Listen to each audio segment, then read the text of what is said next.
One of my goals for this year is to read more nonfiction books. I'm a bookworm, but I love the fiction books. It just gets my brain out of reality and I can just kind of daydream in the form of a book. So one of my goals was to read more nonfiction, and that came in the form of the first one for the year was Can't Hurt Me by David Goggins. And inside of it, he has a quote, and I'm going to read it verbatim because I thought it was so good. He said, "We have access to more resources than ever, and yet we're less capable than those who came before us." And me being me, my brain went right to how we have so much more technology and apps and trackers and wearables and experts right in our pocket. And yet we are still more exhausted and stuck and unhealthy than ever before. What gives, right? You do not lack information. You are drowning in information from the health and wellness and fitness space and nutrition. So it's not about having more information or more tech or optimizing or anything like that. It is about why all these tools have made us feel like we make progress, but we're not. It's not easier. And for reference, this is not a rant about technology. I use it. I use my Fitness Pal. You've heard me talk about that. I use a Fitbit. Like, I am here for it when it is used as a tool that actually makes things easier.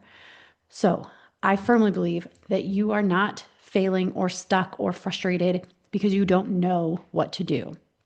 I think that it's more along the lines of you are stuck because you are waiting, intentionally or not, but you are waiting for this perfect setup for it all just to click into place. And the train of thought usually goes, okay, I need a plan or I need a better plan. And so I need to get an app or a gadget or a watch or something. And then we do that. And then we mess up. We forget to charge it or it doesn't track something. And then we're like, oh, I don't have data for that one day. So now you have to start all over. That's how it goes in our head. That's the justification of it.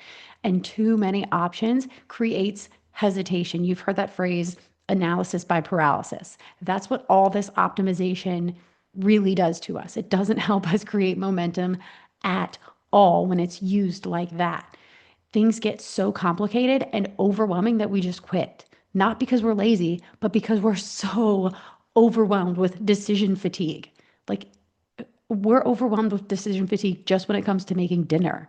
And now you have 17 health, fitness, wellness, meditation, calm, nutrition, all of those apps. Yeah, it's a lot and we don't need it.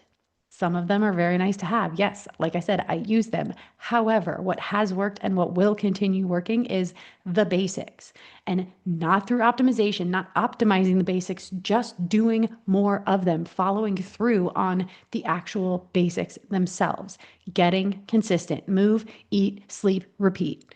And when you miss a day, you just do it again the next day. You move, you eat, you sleep, and you repeat. And when you miss again, because you will, all you do is try to start repeating the same basics over and over and over again.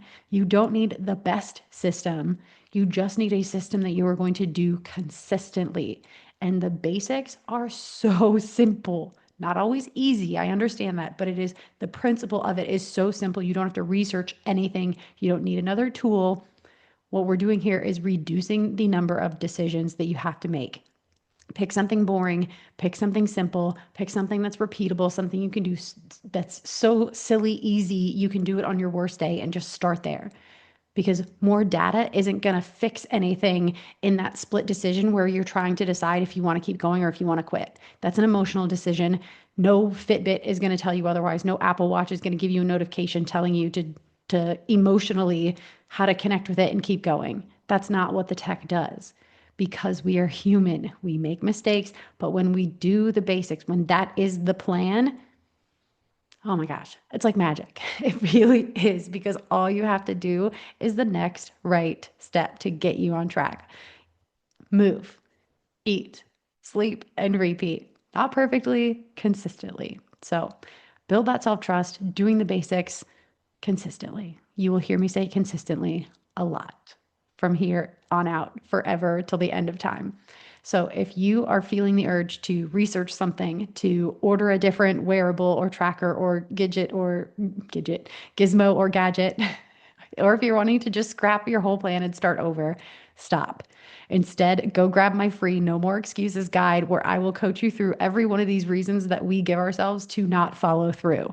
The link is in the show notes to do that because, man, I tell you, I promise you when I say this, you do not need better tools. You know how to do it. You know, trust yourself. You just need to follow through and do the basics. That's today's daily bit of fit. Take it and run or walk or stretch. Just go move. That's it for today's daily bit of fit. I'm Coach Mack from Running with Bacon, reminding you that small steps really do add up. Make sure to follow or subscribe so you never miss a bit. And if today's episode hit home, send it to a friend who might need it too. And if you ever want a quick pep talk tailored just for you, DM me on Instagram because I'm always happy to send some encouragement your way. You can find more support and my health coaching resources at runningwithbacon.com or come hang with me on Instagram for some healthy fun.